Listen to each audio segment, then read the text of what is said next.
of the members of our network. The NatureServe network, for those that don't know, it's made up of so far 87 member organizations from Patagonia to Alaska, and we're working together on different projects, including climate change, invasive species, ecosystem services, citizen science, land degradation and restoration, and recently a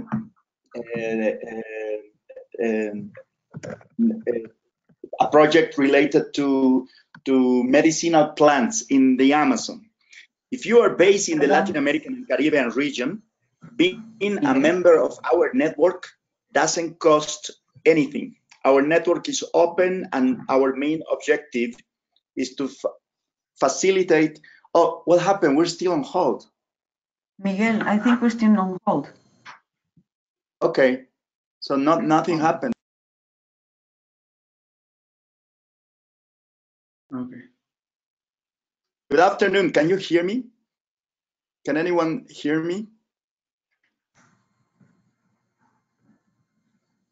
Hello there. Good afternoon. This is the webinar Pulse of the Planet. Welcome. And I want to make sure that we're taking care of some technical details here. Can you hear me?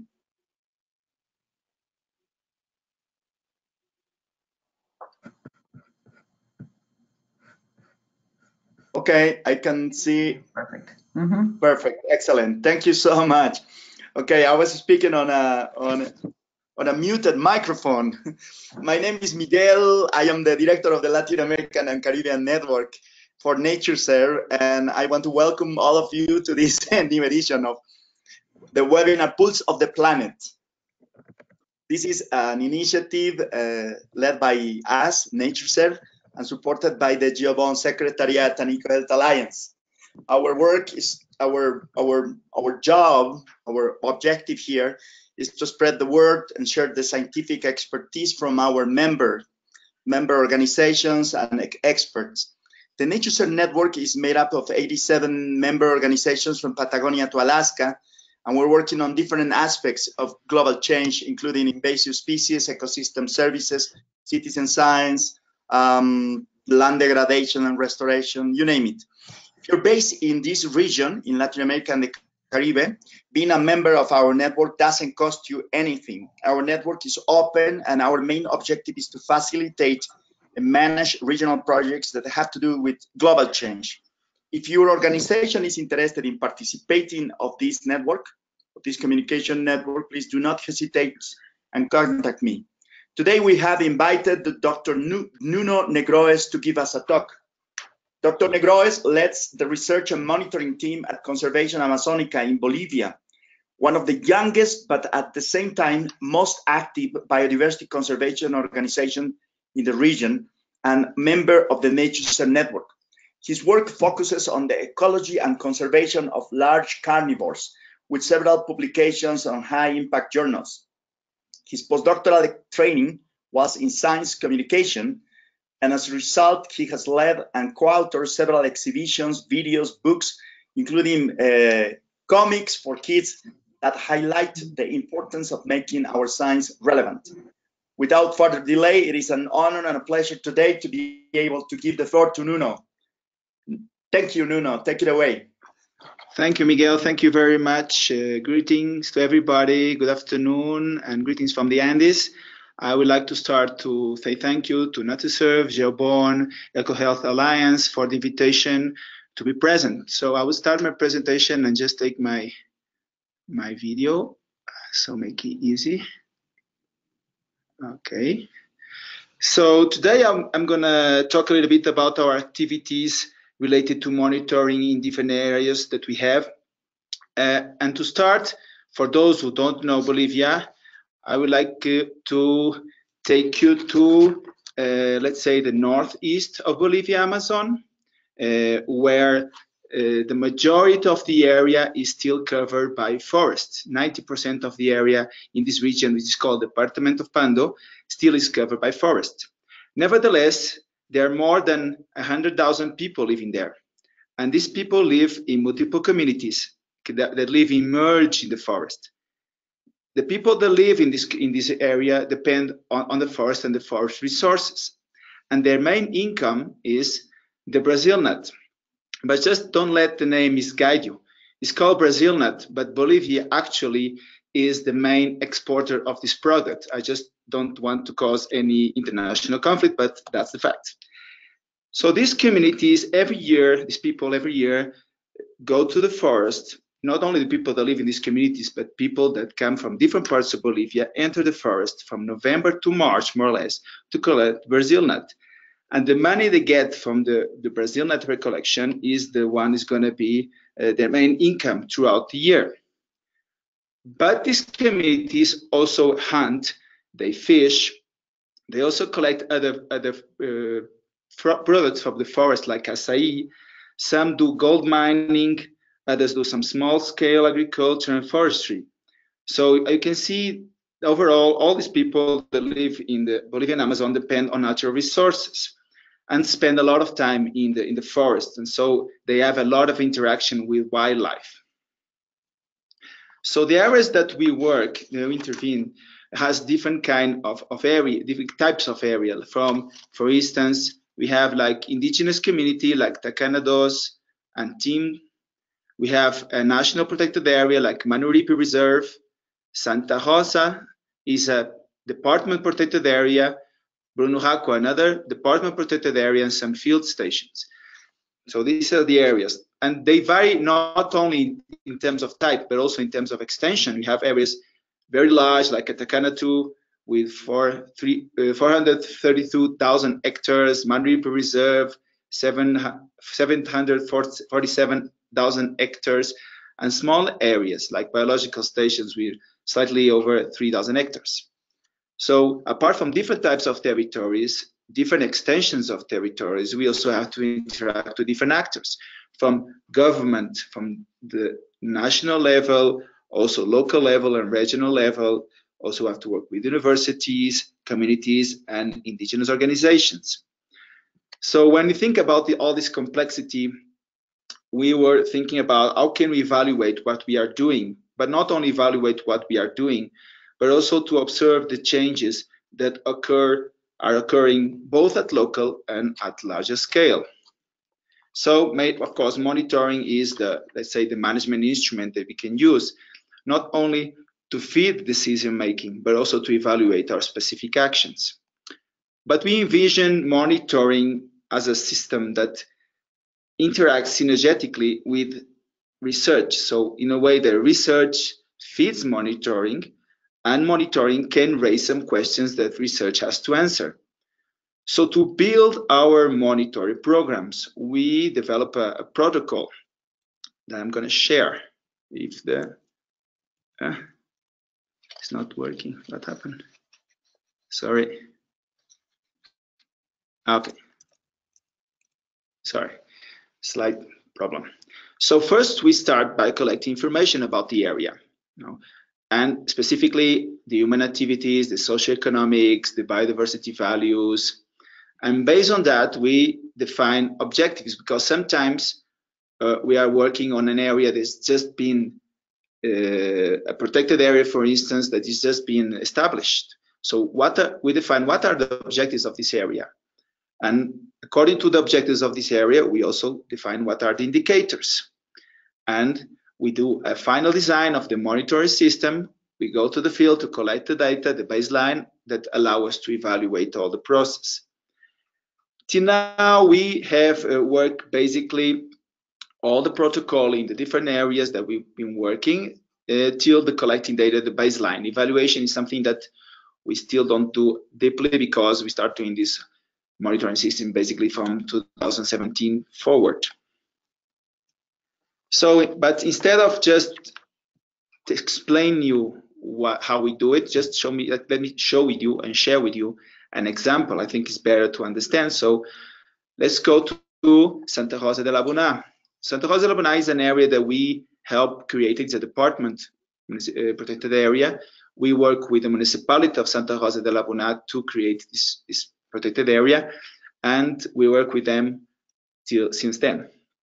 So the first thing we did, like I said, is to collect all the information about the area in terms of socioeconomics, biodiversity, even culture.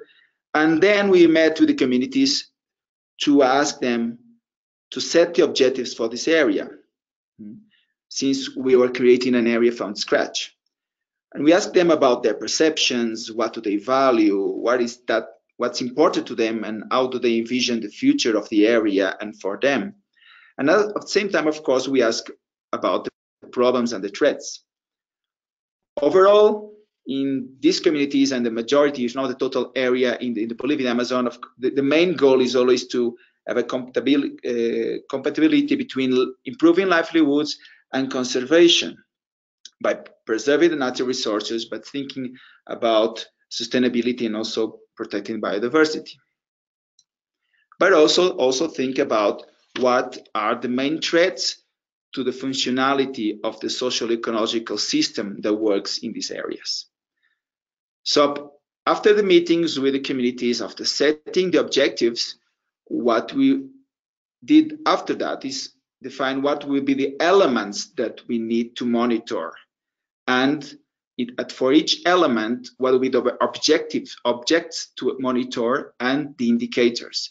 We always aim for a low-cost, simple indicators, because as everybody knows, money is not something that we don't have in abundance when working on this kind of projects, and especially for monitoring, and especially if you think about long-term monitoring. Usually there's not resources to keep this system going. So at the end, we had our proposed monitoring program for the objective. We have two objectives. One was diversify the economic sources of the communities and to improve the income from productive activities that has elements like products from the forest, like Brazil nut and acai, agriculture and agroforestry, like the main products they produce for not only for feeding, for self-consumption, but also to sell, and also raising animals that they also do for self-consumption and for selling. And the majority, all of them have indicators, and the majority of this information was to be collected through interviews. Then the other objective was the preservation of biodiversity and the function of existing ecosystems. And the elements that we consider were fauna, basically large and medium mammals and birds, because they hunt, so be a main direct impact that people had on fauna, and fish. Also some threats more related to deforestation and fires, threats to the forest, and of course water, because it was something that every community highlighted as very important to them, and they're really concerned about the current situation and the future. So each one has its indicator and the methods to evaluate. So in terms of the socioeconomics, the majority, as you said, was about interviews. So we have the design of the monitoring program established. So we went then to get information for the baseline. So we did interviews to the different communities, a total of 195 families, which is 35% of the families that live inside the area. And of course, we get the results from the socioeconomics, and we're going to share just a couple of them. In terms of the objective in Brazil nut, what we did use as indicators is the number of families who collect Brazil nut, the number of bags, average number of bags that each family collected per year, and the amount of money each family earned per year due to Brazil nut. And in Santa Rosa, basically, we saw the 78% of the families that we interviewed collect Brazil nut. The average number of bags collected per year was 41 bags per family, and they more or less earned what equivalent to $3,300 per year per family. If, for instance, we compare this with another area like Castagna, where the same indicators show that the number of families is 100%, everybody in Castagna collects Brazil nut, and the number of bags is considerably larger, 149 bags per year per family, and even consequently the amount of money is also bigger. It is more or less $12,000 per family.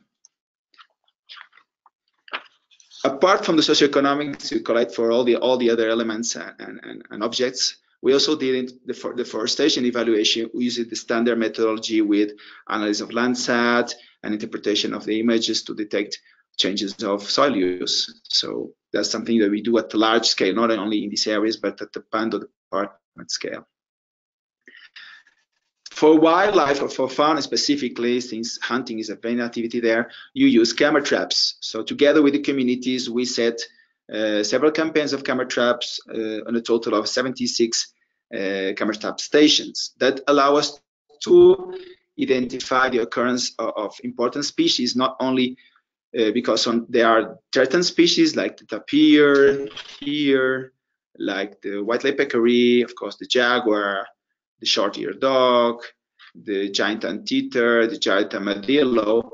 These species are not only dangerous, but also the species, some of them are the main species that are hunted. So it's a way of evaluating the hunted pressure. This data from camera traps, we can take apart from the species occurrence, we can always analyze relative abundance also. In some cases, we also can determine density if we can identify the individuals, but our main goal, our main indicator, if you want, it would be occupancy, which is a very common now used indicator in other projects in other areas. So we collect our data, we design our program, monitoring program for each area, we collect the data, and now we think it's very important to give back to the communities and to institutions. To give the information back. So we made an infographic of all the program in terms of elements of monitoring and objects of monitoring and results in terms of indicators. We think it's a very simple way of people understanding what's the results. And for this infographic, we made a calendar for it because people in the Bolivian Amazon really like calendars and like to put calendars and posters in their walls. Is something that's going to stay there for a long time, and they're going to look to them throughout the year many times. Like I said, we do have mainly concentrating on collecting the baseline information, but we also had some data from different years, so we can have already some ideas of monitoring in terms of change between some years, and we're going to show you some results. Not many because we have a limited time. This is the percentage of income that comes from BrazilNet on the people's perception in Tacana 2. So here, I think you can see this is overall of all Tacana 2. This is 2017, this is 2018, and this is, you can see a decrease between 2017 and 2018.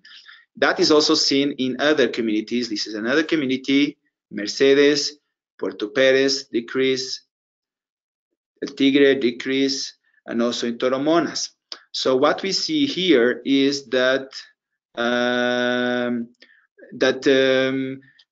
curious enough, 2017 was a year that the production of BrazilNet was less than usual, but nevertheless, they seem to have got more income from that. So the price of BrazilNet was higher, although they collect less. This is very interesting in terms of monitoring. Then, if you can look specifically to some communities like Puerto Pérez, you can see this decrease also. But in some communities were smaller decrease. In case of Toromonas, for instance, the decrease was quite considerable and probably significant on their point of view. We also can use this data to compare and to understand a little bit more better about the socioeconomics of the different areas and compare the different areas. In this case, it's the same question about the percentage of income from the different activities. And as you can see, the main income activity for both areas, Tacana and Santa Rosa, is the BrazilNet. But then the other activities, there are a source of income, differ between them. I'll say something is very important to Santa Rosa, but agriculture and agroforestry is the second main source of income. So they are very, they tend to spend time and money invest in this activity.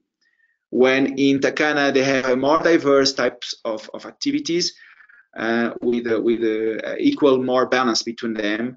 Santa Rosa is more BrazilNet and natural forest resources, and like BrazilNet and ACEAA, and agriculture and some raising some animals. So this is very interesting.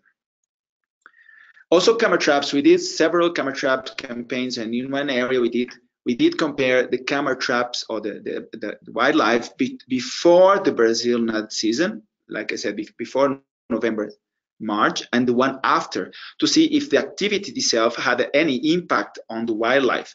So in the same area, we did this, we set the camera traps before and after the Brazil nut recollection season. And we managed, for instance, to determine overall jaguar abundance between 40.3 and 6.6 jaguars per 100 square kilometers using the standard methodology of special species analysis. And we also determined our baseline in terms of occupancy. Probably not everybody's familiar with that, but basically we have information that we can say what is the occupancy. Occupancy is the percentage of the area that is occupied by the species. So, and here we also tested if the before and after Brazil nut had any influation. In some species it did, in others it didn't have it.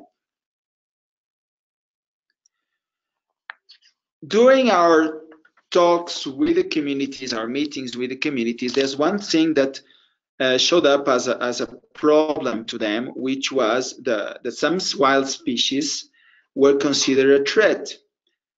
So we started some projects to start understanding this and also to monitor, because some of these the species are threatened, like the jaguar and then like the giant otter, they are threatened according to UCN.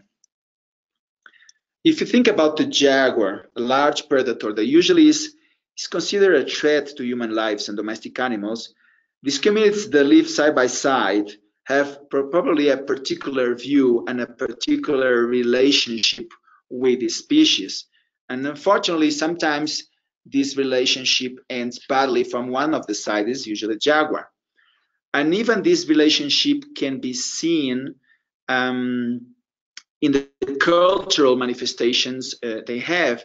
For instance, this is a photograph of a celebration they had on Mother's Day in Bolivia, in one of the communities, where these kids were dressed using traditional clothes, and you can see some of them have jaguar skins.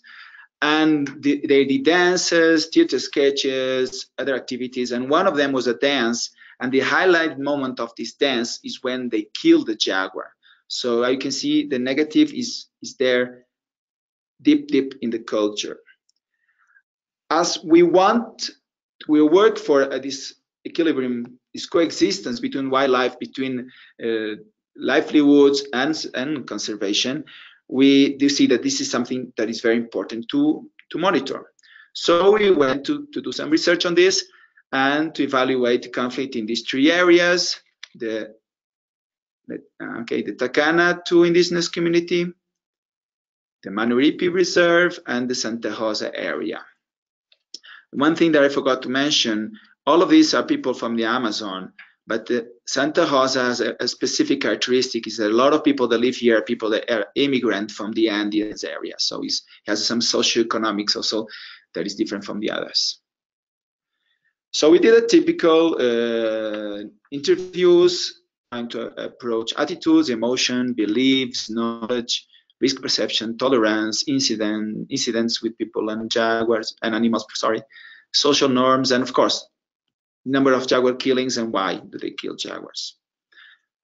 So in total, we have a baseline of 533 people that we interviewed. And one of the, at least my favorite questions and methods to have an idea what are the conflicts and what are the species conflict is this participatory risk mapping. Basically, we ask the people to list the species they consider a threat to their life or to their livelihoods. So they list the species, and then we ask them to rank them, order them according to the list, from the most dangerous or most risky species to the least one. And then we calculate these three index. So we have the incidence index. So it's the percentage of people that mention a determined species. And we have the severity index, which is calculated by a formula, but basically it says which are the species that when they are present and cause problems, species that they consider more severe in terms of the impact they have. So the severity index is an inverted index. So the lower is the more severe species, the higher the less severe species. So at the end, we expect this part of the lower part of the graph present the species that have a higher, considered the higher conflict ones. So comparing, for instance, the areas, we have the Manuripe Reserve, where snakes were the species they consider more threatened, and jaguars were the second one, and white-legged peccary were the third one. So these, for Manuripe, these were the three more complicated species. Snake associated to damage to possible risk of attacking people or causing deaths. Jaguar more associated to both risk of people attacking people or damage to domestic animals, and white-legged peccary because they eat the Brazil nut. In case of Castagna, in this case, the jaguars were the main conflict species, followed by the ocelot and the snake. The ocelot because it caused damage to domestic animals. So slightly different from Manuripe. And if you compare to Santa Rosa, a different result comes because the main species they consider a conflict is the agouti, which is an animal that can eat, of course, their crops.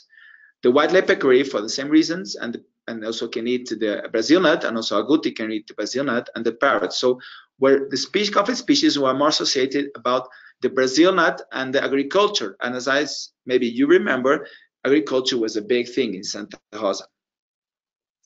We also ask about the feelings. So ask about what are your feelings toward the jaguar, from don't like the jaguar being different. And here, Castagna was more negative feeling than actually all the others, and with a significant difference. Also, we did a typical tolerance question, is what do you wish that happened to the jaguar population that lives inside your community or inside your area in the next 5 years? So once again, there were a lot of people in Castagna that wanted the species to disappear, or at least to decrease more than even to Santa Rosa and Manuripe. Again, with some significance. And we also evaluate if the origin of the person had some influence on this tolerance. And what we saw is that people from the Amazon had less tolerance to the jaguar than the people from the Andes, which was some quite considerable different and quite interesting and unexpected somehow. We also ask the typical belief or knowledge question, which you send a sentence and see how much do you agree or disagree. The sentence was, jaguars in Bolivia kill more people than dogs. Of course, jaguars don't kill people in Bolivia, so the correct answer, let's say, it would be disagree. And once again, you can see that in Castagna, there were more people disagreeing, agreeing, sorry, missed my mistake, agreeing with the sentence, and that means that they have more misbeliefs and some misconceptions about the species than in the areas, followed by Manuripe and then Santa Rosa. Again, the difference was significant. And of course, I think the main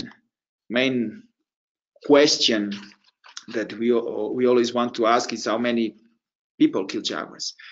Unfortunately, from the people that we asked, the men, 33% of the men that we interviewed had already killed jaguars in their lifetimes.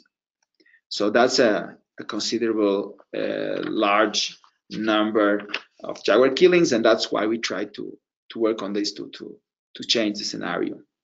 And the reasoning behind the jaguars killings mainly was security of people. So 60% of the persons that were interviewed said they killed the jaguar because they were afraid of the jaguar attacking him or attacking someone of their family. The other main source of justification or cause for jaguar killing was retaliation for a jaguar attack to domestic animals, or to prevent jaguar attack to domestic animals. So this was the main, and the other ones was mistake or because they will sell the parts to someone, but more in the past than in the present. So we had the diagnosis done, and we think we need to do some intervention. So what can we do to change the current scenario? For funding reasons, we focus only this activity, this intervention on the Manuripe Reserve. So we had our diagnosis phase, with interviews, and then we have an intervention phase with 4 workshops that I will explain now, and then a reevaluation to evaluate our impact of our activities to see if they actually change anything with interviews again. So what we did is 4 activities. In the first one, we basically is the one we presented the project. We talk about like openly in a forum with different communities, so everyone can speak freely to share a little bit about what their thoughts are, and so we can know a little bit more about what they think and what are the reasons behind the conflict. On the second workshop, we did a game with adults, where we divided the persons in 2 groups, the snake group and the jaguar group, and each one had to come out with the higher number of reasons why his species was the most threatened one, the most complicated one, most conflict one, because as you remember, snakes and jaguars were the 2 main conflict species in this area. So each group had to come out with a negative reasoning, because each species was bad, let's say, and the one who came out with more justifications that were really acceptable, it was the one who won. Then we inverted the game. Same groups now had to get the more number of justifications why his species is the best or is the goodest. So again, the one who got more won. So by this way, we make people think, of course, the negative, they already know plenty, and also think about the positive, and also interact and exchange ideas. And then last one, in the last workshop, on the last workshop, what we did is we talked to the communities and we tried to figure out what would be the solutions. So each person could participate and said, identify what would be the solutions to reduce jaguar conflict in this case, to see what would be the stakeholders that could participate apart from them, that could participate in finding solutions, and set like an action plan, if you want, that for the community to solve the conflicts with jaguar. We also did a lot of some outreach educational materials, some educational activities, and the main goal of this material and these activities is to change these misbeliefs that we identify on the diagnosis, these dangers of a jaguar, and the jaguar is very dangerous and could cause a lot of damage or a lot of threat to human lives. For instance, we did this poster specifically on jaguar myths, like specifically the one on the risk of jaguar attacks. We went to the local hospital and we asked for data on a number of jaguar attacks to people, which is 0, of course, number of dog bites, which is 71 in 1 year, 27 people that were bitten by snakes, and 276 people that were accidents with motorcycles or cars. So with this information, real information, we want to show them what is the reality that goes beyond their perception in this case. So when we did the work, the action plan, not only the community decided what would be the solutions, but we also asked individually each one to share with us what will be their contribution to solve the conflict. And each individual said a pledge, what their contribution. Each one wrote the pledge and took a photograph with a pledge for future. So for instance, this guy said, I pledge not to kill jaguars, just make them go. But some were just as simple as, I will pass the information how to protect the jaguar to other people. So each one decided will be the degree of their pledge. And of course, we print a poster, is in a public space in the community, so everybody knows what every person pledged, and they are all pledging to look for solutions to jaguar conflict. We also work with the kids to try to change these misbeliefs and these wrong ideas they have about jaguar, and we did in the end the evaluation. So in terms of emotions, as you can see, when we ask people what do you feel about the jaguar, more people less people said they disliked the Jaguar, and more people said after the intervention that they liked the Jaguar. So that's a positive change that we detected. In terms of beliefs, once again, was the sentence of the Jaguars kill more people than dogs in Bolivia. We saw that less people agree with this sentence, which is wrong, and more people disagree with the sentence after our intervention. In terms of risk perception, when we ask what's the probability of being attacked by a Jaguar, more people say none and less people say high. So there's a better perception of reality after our intervention. And in terms of the tolerance, we saw that less people want the Jaguar to disappear and to decrease, and more people want him to maintain, and some more people want to increase after our intervention. So it looks like we got a good, so we did a monitoring of what it did, and the results, the indicators show the positive change. But unfortunately, sorry, just okay. Unfortunately, when we ask what will you do when you meet a Jaguar, still 11% of the people said if they meet a Jaguar face to face, they will kill it. So some work to do there. Our next steps with this will be to reduce the risks of both domestic animals and people by creating livestock pens to reduce Jaguar depredation, and some workshops and training out how to behave when you encounter a Jaguar. So, and we still continue to do the activities and continue to monitoring the results of our activities, both in the actions implemented and on the changes of perceptions of the people. For that, we are working with the San Diego Zoo with support of WASA on education activities, mainly with kids. And that's it for me. I would like to thank you again for inviting us to share our work. There's my contacts there if you want to contact me directly. Thank you also all the sponsors of these projects. And once again, thank you, Miguel. Thank you, Not2Serve. Thank you, Geobon and Eco Health Alliance. Thank you very much, and thank you. I hope you had an enjoyable presentation. Thank you so much, Nuno, for such a wonderful presentation. I'm very enlightened to learn all about the work that Amazon Conservation is doing in the Amazon in Bolivia. I will open the floor now for questions. I have a question. What is the largest limitation that, in terms of collaborating with the government, that you have encountered? In Bolivia, it depends on the level. On the national level, well, in all the levels, the thing is the politic. There's a lot of first, there's a lot of changes of personnel, so people change a lot, both in the ministry level and also the technician level.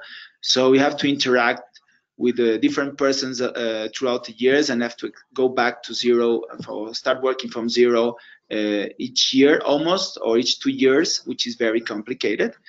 And also in some cases in the local level, it really depends on the leadership, the interest of the leadership and the politic.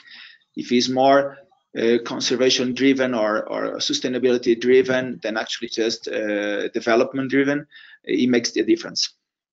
Okay, and one additional question before we go to the public. You mentioned that La Castagna there has been a decrease in the production of Castagna in 2017, I believe. So that actually had reverberated in the price of the Castagna. So I was wondering if that had anything to do with climate, and if that has an effect on future production. So what happens next year on the production of Castagna? Yeah, that's a very interesting question, very important question. There's no data that explains fully, but the perception of the researchers who work on Brazil nut, and they have been following the Brazil nut production throughout the years, is that it was a climate change event. It was a very dry year with no rain, and that they think that affects directly the Brazil nut production. that's very important, and now we are working to try to figure out an early warning system that we can detect how the production is going to be, try to have some indicators in terms of climate, but also in terms of production of Brazil nut with the flowering season and with when the plant produces the coconut, to try to before have an idea of how is going to be the production, and try to work with the communities to find the best solution to deal with that.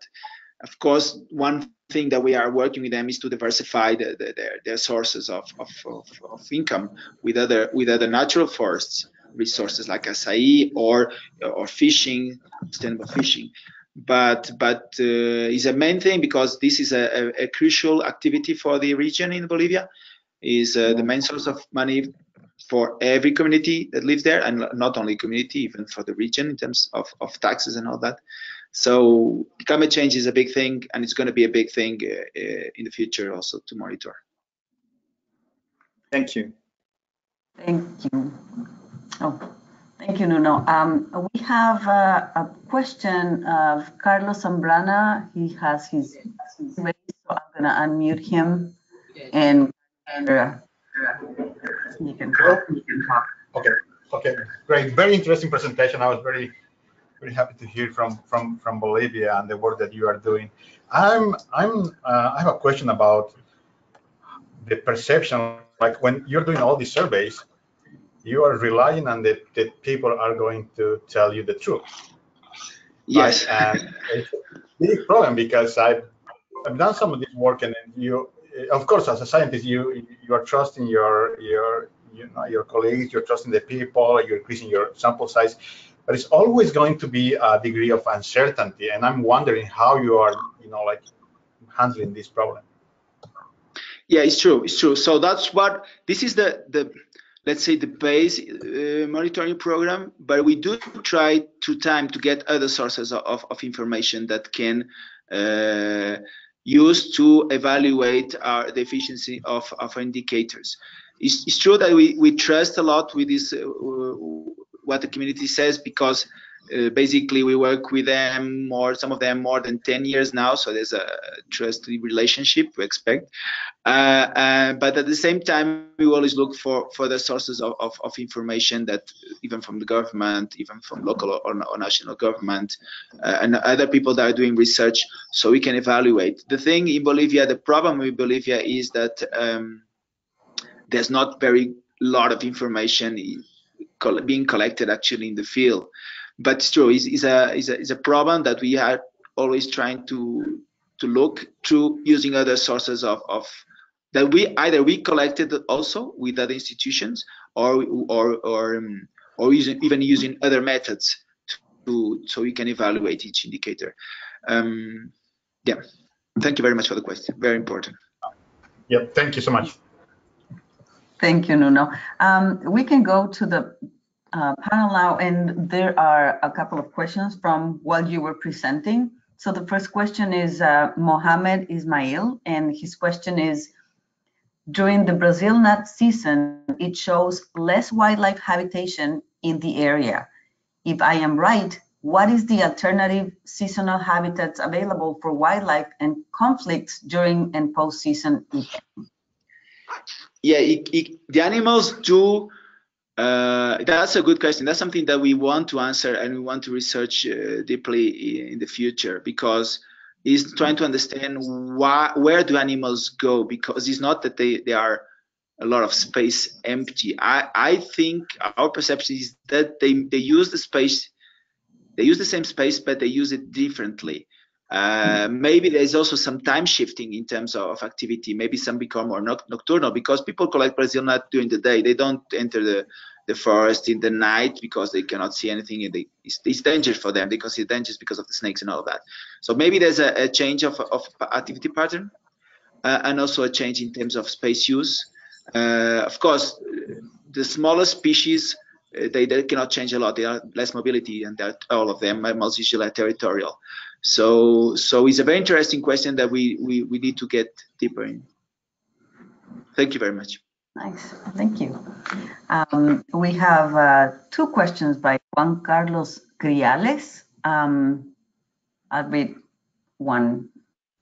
The first one is how the results could be used for feline monitoring in the Andean zone.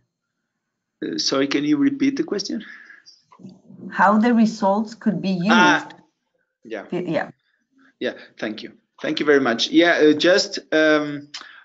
there is a large initiatives that want to monitor wildlife in the world scale using like team. Now I think it's called Wildlife Insights, and they use a standard methodology with camera traps. So we are planning, I think, at least to follow this wave of collaborative and so it can help us have not only the idea of the small scale, of the local scale, but also contribute with information that can understand changes in the larger scale. I think that will be good. And also we do all these camera traps in every region that we work. So we have now a baseline information of species occupancy in every area. So now if in the future we do the same methodology, we apply, we can compare and see if there has been some changes or not. Nice. Okay, and Juan Carlos has another question, and this is about how your experience in creating cartoons has helped you in your work as a scientist. Oh, that's a very interesting and funny and an important question. Yeah, more than it makes me. I'm not a drawer. I have to say, I'm the right guy that helps drawing the stories and the concepts behind the stories. Not the drawer. I'm not so skilled. Unfortunately, I tried, but it was a disaster. I think it makes me think a little bit more broader when apart from trying to understand the perception of the persons, because I have to understand what they think, also their knowledge, where their knowledge comes from, and try to work ideas that can explain also how can I pass the information that comes from the science in an easy way and is understandable and not seen as something that is even aggressive towards what is the local knowledge. It helped me, I think, more or less, it helped me think how to communicate with people and how to understand better the people that we work, and it's fun. Like I usually said, and I said to Miguel a couple of minutes ago, there will be more people reading our books and our comics than there will be reading our papers, for sure.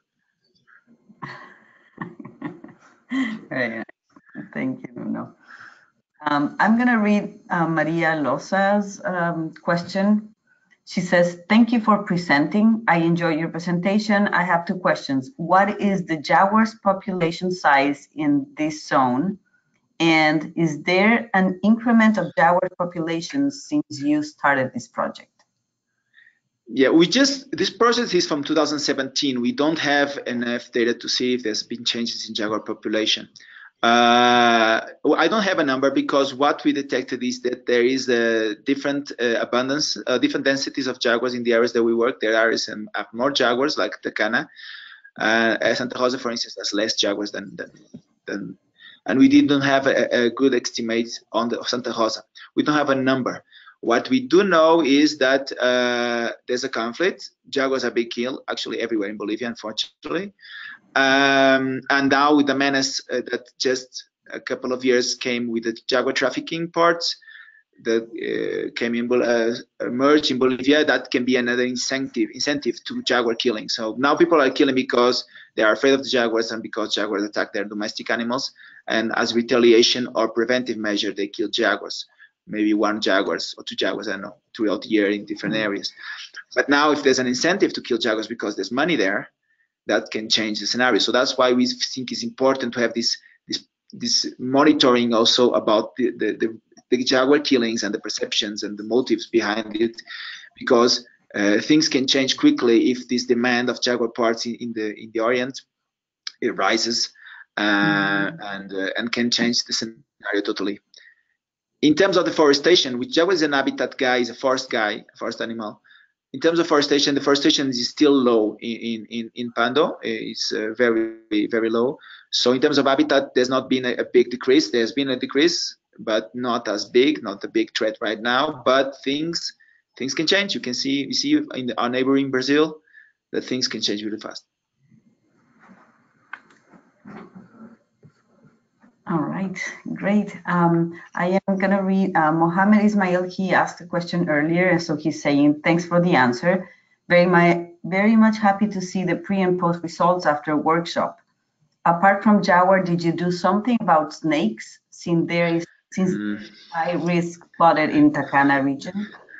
Yeah, that's very interesting. Yeah, snakes is a big thing for them. We didn't work with snakes yet. We thought about it doing a project. We're trying to get some money to work with snakes. What we did got money, usually charismatic species are more attractive to funding, unfortunately. So we do work with jaguars, and now we're starting work with giant otters because they are even more endangered than the jaguar, and there are some data that's pointed they kill some. So, but snakes is a very important thing, and we expect to work in the future. That's something we want to work. All right. Now, Nicole Nusinskis, she has a long question. I don't know, Nicole, are you interested in speaking? I have unmuted you, and you can talk to Nuno instead.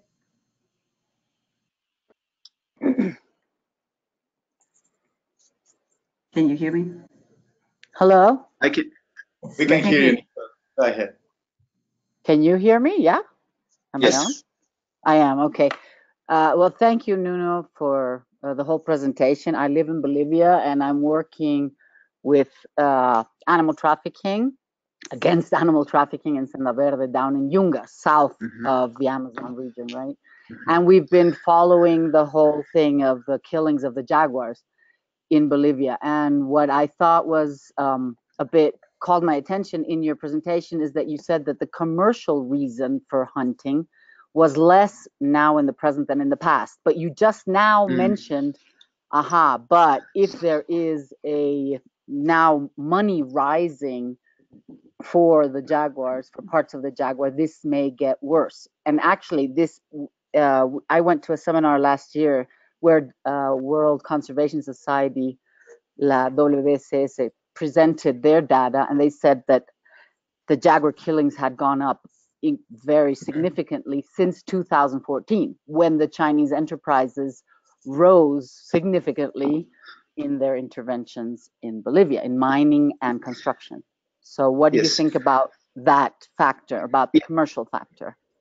Yeah, the graph was not about comparing past and current killing, was the reasoning for killing. So some of them said they killed jaguars but they killed jaguars in the past, not now. They killed jaguars in the past due to the selling the skin. In the past, before selling jaguar skins was something that was legal till 1970 something.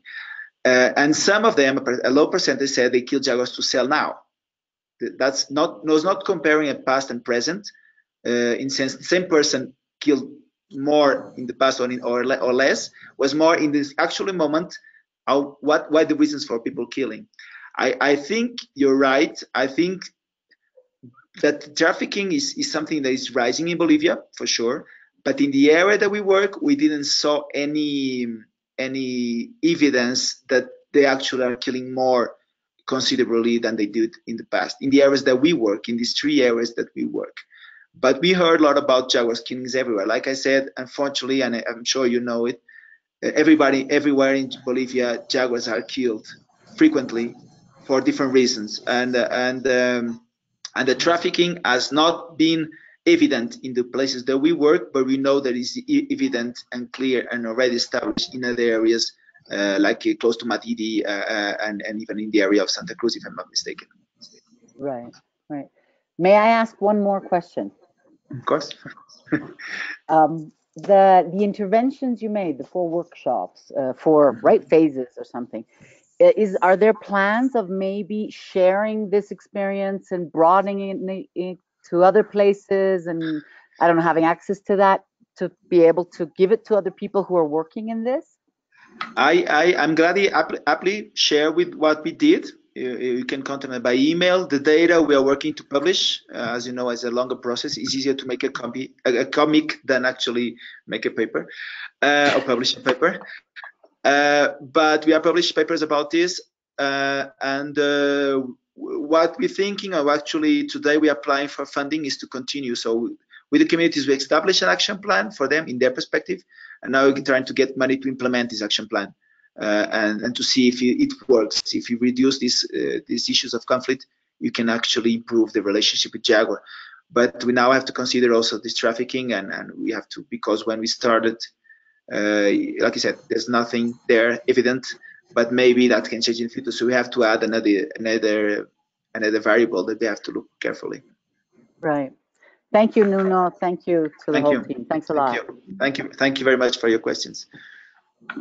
Thank you so much, Nuno. I think I'm not missing any questions here. I don't know if anybody has another question, if they want to raise their hand.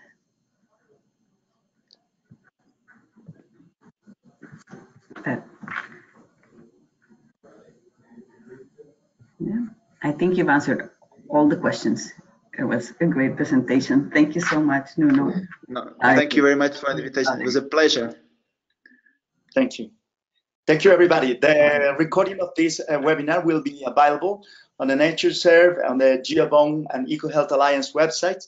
So please stand by for the next series. Thank you so much for your participation. Now I will end this webinar. Thank you. Thank you, Nuno, again. Thank you, everybody. Thank you very much.